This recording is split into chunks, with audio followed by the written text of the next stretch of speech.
All weeks Mikos Impossible Amigos, my name is Taffer16, welcome back to another reaction video, welcome to another reaction to Harry Hill's TV Burp.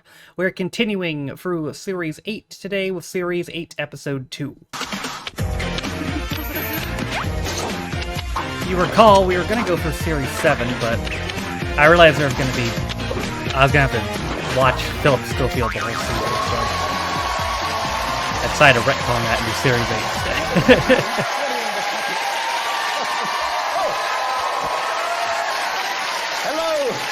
And welcome to TV Burp. For sale sign fights back on EastEnders. Oh no. Hey, what are you doing? Oh, got him. Johnny returns from looking at a property in Narnia on A Place in the Sun. A petite but functional bedroom complete. And woman apprehended by undercover child on the bill. What? Understand? Oh. Now, I must say, I am worried about Louis Walsh on the X Factor. Normally, he's able to keep his leprechaun side under control, but occasionally it does come out when he's particularly excited. I like you love more than Simon. You didn't just come out and sing a big ballad like some of the other acts. You sang, you danced, you gave it everything. Yee! What the hell? Oh, to be sure. Yes, there's a little leprechaun in there somewhere. Meanwhile, Jamie Oliver's back on our screens. Yes, with Jamie's not as popular as he used to be. With Jamie's Ministry of Food, and he's still worried about what we're eating. Always such a worrier. He was up in Rotherham, where he met 5-year-old Kaya. 5-year-old Kaya has never had a home-cooked meal. Yeah, the lucky swine. Then there was Claire. A month ago, Claire lived on crisps and chocolate. You jammy dodger! Chocolate and chips, my favourite. Poor Jamie, he does worry about what we're eating, and he made a quite extraordinary claim. I've been to Soweto. I've seen kids in AIDS orphanages eat better than that. Hello, is that the Soweto AIDS orphanage? Is that right? Yes, I'd like to book a table for 2, please. By the window, yeah. What? I understand chips? why people did. Forget it! Eat healthy, but... Jamie's big idea Bro's is got chill. pass it on, whereby he shows 8 people how to cook a recipe. They then pass it on to their friends, who then pass it on to theirs. If each class member teaches the recipe to 2 friends, and each friend in turn teaches it to 2 more, in theory, the whole of Rotherham could be cooking fresh food in 6 months. Yeah, of course, the other way would be to do a cookery programme. That way you pass it on to 2 million people in half an hour. It's very difficult for Jamie to find out if his pass-it-on system is working, so he plans to do a survey. I've been working in Rotherham for about 4 months now, doing an initiative in town with a load of local people, and I'm just trying to find out on grassroots level if it's cutting through it. I mean, did you know anything about what we're doing? So you don't know anything about what we're doing in Rotherham? Not at all. Pass-it-on's not working. Nope. Pass it on. See, I would have thought that the main problem with pass it on is that every time someone passes on a recipe, they change it slightly. A bit like Chinese whispers. Julie Critchlow, who led the backlash against Jamie's school dinners, has been very sceptical that pass it on will ever work. Now, she notices that his recipe seems to be getting lost in translation. Yeah, I've been involved in the pass it on scheme. I was the 10,000th person to get the recipe, and it did alter. You know, what started off as stir-fried chili beef with spring onions and coriander has ended up as chocolate and chips. Oh. How about it? Chippy chips!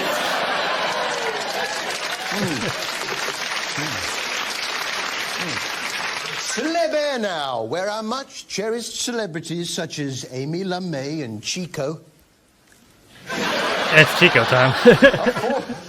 are forced to man a flight. Back at the Celeb Air Hotel, cabin crew member Amy is tucking into a hearty breakfast in preparation for the flight to Tenerife. Bring on the wall!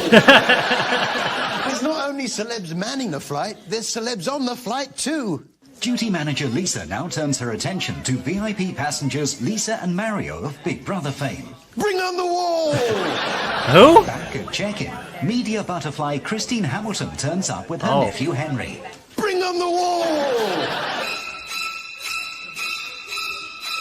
TV's Jodie Marsh arrives. Oh, Bring up... Hang on. TV's Jodie Marsh. Oh, yeah, of course, she's on Celeb Air. I do beg your pardon. yeah, right. Celeb Air has developed a new class of travel. You've heard of economy class, you've heard of first class, but have you heard of... Yes, there's first class, there's upper class, but here at Celeb Air, we're introducing the glitzy showbiz class. But there's trouble.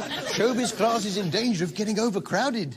I don't know how it's happened, but we've basically got 18 people on board who think they're in showbiz. And that includes the 4 dressed as air stewards. I was a bit worried when, on Chico's flight, Mario from Big Brother joined him. Had a spray tan, mate. Essex, Bellboarder. Looks great, man. It's Mario time. It's Chico time. That seems crazy. Chico and They all Mario are on the the same same person. flight? What if something was to happen to the plane? I mean, if we lost Chico, at least we would know there was still Mario. If we lost Mario, at least there would still be Chico. But if we lost both of them, a whole generation would be robbed of the things that they do. Right. What would Chico shout in a crash situation? And Chico, if we had an unpremeditated emergency landing, what commands would you shout? It's crash time.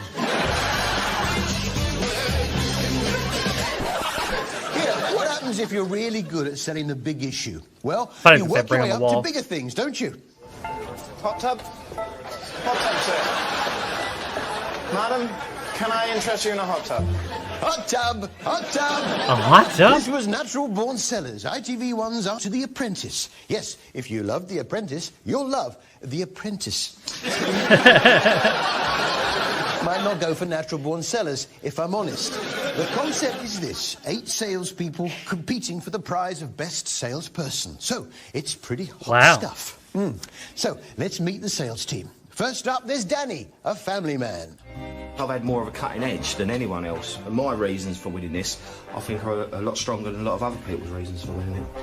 You know, my reasons are for my kids, my wife, make things a little bit easier for them. Yeah, he's doing it for his wife, his kids. On your side, mate. What then motivates salesperson Anna Marie?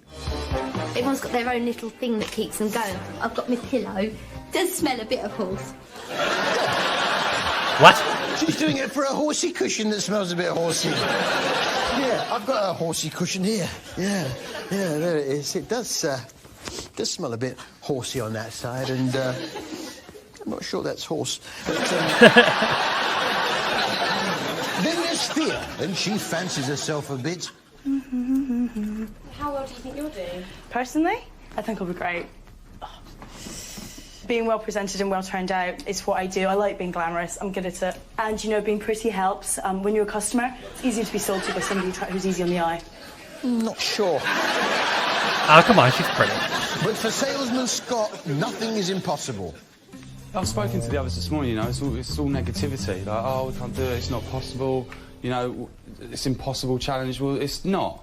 You know, I mean, the word impossible in itself has got the word possible in it, so it wouldn't have that if it wasn't possible. So it completely cancels itself out. Yeah, He's goated. I think you're missing something there, Scott. Impossible has got the word possible in it, but also it's got the im bit in front of it. Which is rather unfortunate, which of course also has the word fortunate in it, which cancels it out. There you go. As I say, they've all got their own sales technique. Nick tends towards the more softly approach. At 24, Nick is the youngest of the group and brings a fresh approach to selling. My sales technique is I say absolutely nothing.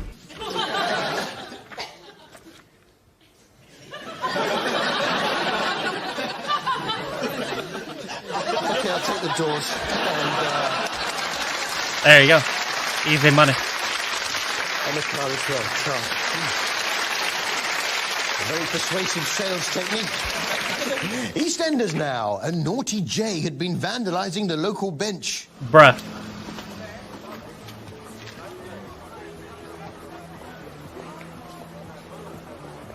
Rep. Naughty Jay. No, be fair, he's carved a touching inscription to his dead dad. I've got that little bit of wood that Jay carved. Yeah, it goes on a bit after that. It's a little poem. It says, you left us all so suddenly, though you were not ill. I hope one day to see you again, probably in the bill. Yeah. Poor Jay. He had been feeling rather self-conscious at school. I've been looking for you. Don't even start. You didn't fancy school then? Well, I tried. Jay, it ain't like you have to try to get yourself into school. Listen, the second I walk through them gates, right, every kid's looking at me, whispering, pointing me out. Yeah, that's because you're on EastEnders. Meanwhile, the trophy for the most ineffective crushing of a trophy goes to... Your mum's over at Sal, so it's Archie's famous curry. Oh, hey, it's...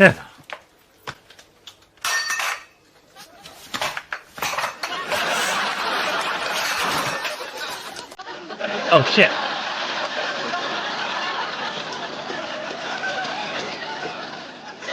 Oi!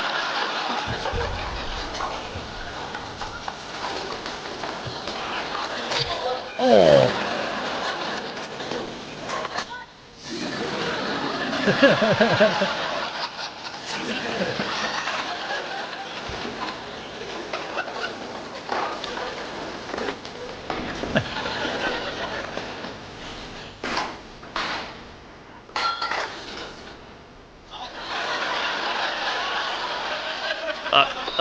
Oh!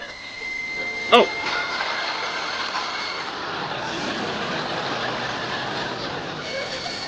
Oh! Damn!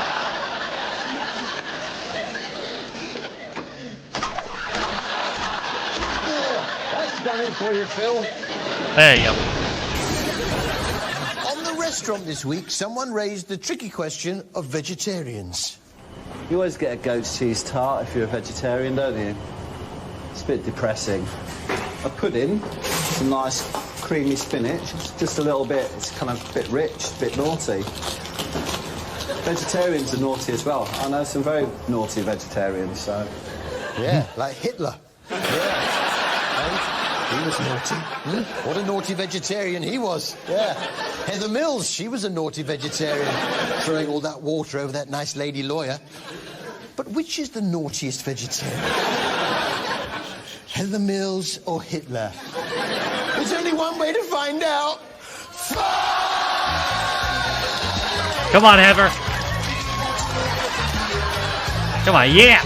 Oh, yeah, give him the 1-2. Yeah. See you after the break. Come on, Hitler. Heather, whoop that ass. Did he just say, come on, Hitler?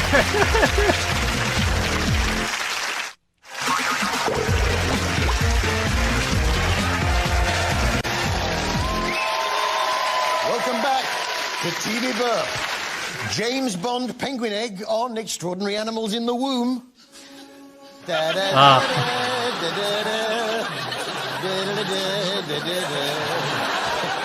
Jamie not invited to Ministry of Food rap party.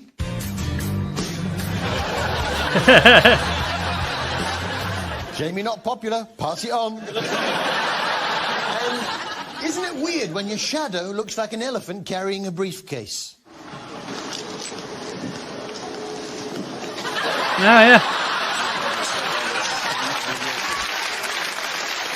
Isn't it great to see Twiggy back on the box with Twiggy's Frock Exchange? If you haven't seen it, the idea is for people to bring in their old clothes, dump them, and try and go home with something better. Right. And it attracts all sorts of people with all sorts of clothes. I'd like to describe my wardrobe and style as a kaleidoscope of colour. A little bit like my songs. They're all a bit like going into another world where everybody's happy.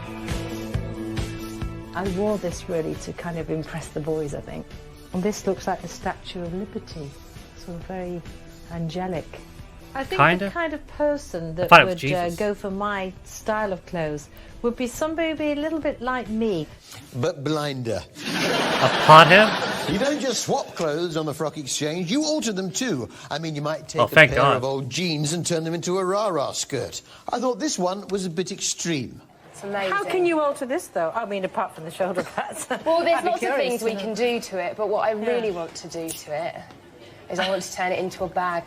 A bag? How's she going to get into that? That's quite a big alteration. What are you supposed to do if no good with a sewing machine? If you don't have a sewing machine at home, most dry cleaners will do alterations for a few pounds. I'm lucky if I can get my dry cleaners to turn a hem up. You try taking in a leather jacket and asking them to turn it into a bag. In fact, I turned a pair of Y fronts into a bag, but the problem with it was I had to rummage around for ages to find my purse.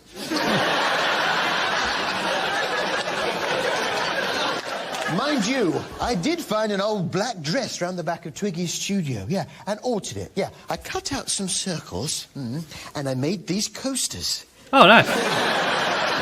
Well, the dress itself looked pretty worthless. What are you wearing today? Well, it's by a company called Rosal B. It's got a really interesting back on the back. Look at that.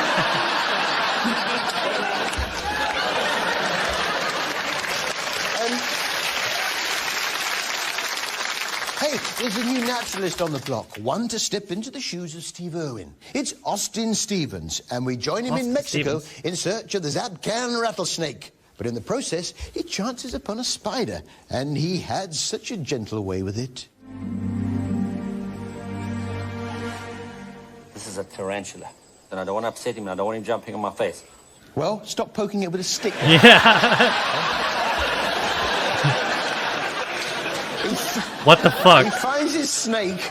Unfortunately, it's been dead for quite a while. Wow, this is just incredible what I'm witnessing here. Ish. What the fuck? He gets a tip off that there might be just the snake he's looking for down a long, dark hole, but needs to check with the locals first. This is just the entrance, and it goes way out underneath. I can't see, it's dark. It just disappears over there. It looks fantastic. I can go inside, yeah? Yeah?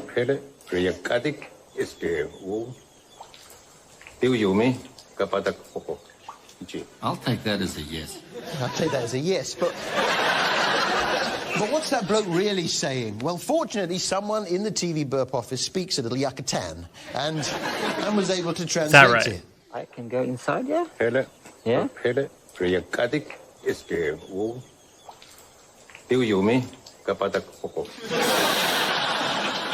No. How deep is that hole, anyway? But first, I need to find out what I'm getting into.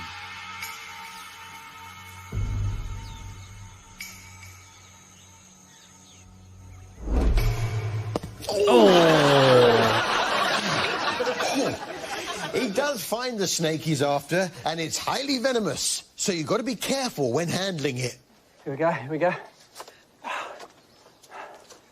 Come on, boy, come on, boy. I'm just tied up in the holy mackerel. I've reached the end, yeah. I've got to hold him up. There's nowhere to go but down. Here I go. What the fuck?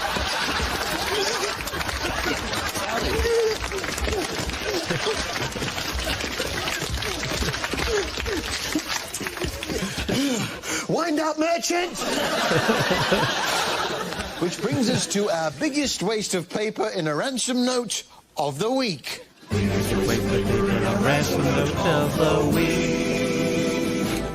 Okay, for the benefit of the tape, I'm now showing the suspect Exhibit WF-14. That's a note that was found in the car alongside the photographs.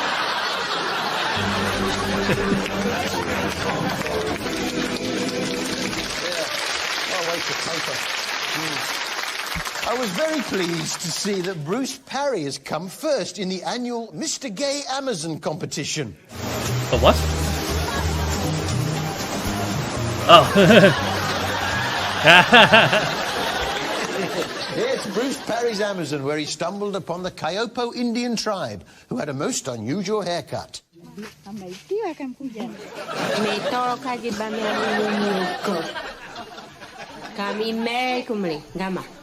I'm not sure. This tribe then treated Bruce to an old favourite. Hey, Mickey. I spent a bit of time in the Amazon, and I remember one day I was dying to go to the loo. Fortunately, there was an outside toilet, so I was able to go about my business in private. This hut here, which I thought was an outside loo, is actually someone's accommodation. Oh, I do apologise. I must say it is nice to know that serious arts documentaries are safe in the hands of Alan Yentob. An air guitar is not no guitar. It is a guitar made of air and therefore invisible. If you get up there and you don't have an air guitar, then you won't win. So you have to look like you really have an air guitar. No, you have to have an air guitar. Who do you think should play the Joker in the Batman films now that Heath Ledger has died? Betty of Emmerdale! There you go. Now, last week we outlined how young TJ was in fact a highly sophisticated frilled lizard who displayed his frill when threatened. I'll see you later, mate. Right. Okay? I remember. Well, it seems he's got another talent, mimicry. You haven't heard his more familiar impressions. Well, he doesn't mean Edna, if that's what you mean. Have you heard his Louise? Look at me, my dress, aren't I pretty, aren't I lovely? Have you heard his bullseye? Don't know how he does it. Super smashing, what you colour what? He does Louise, he does Edna, he even does Bullseye's Jim Bowen. Well, I Oh, can do shit. an impression of TJ. It's Jim Bowen. I'll tell you, TJ can do an impression of me, but I can do an impression of TJ. Watch. Oh. Ladies and gentlemen, it's Britain's foremost TJ impersonator, Jim Bowen. Oh my god. A night like this, 40 million years ago, I lit a cigarette, picked up a monkey's skull to go.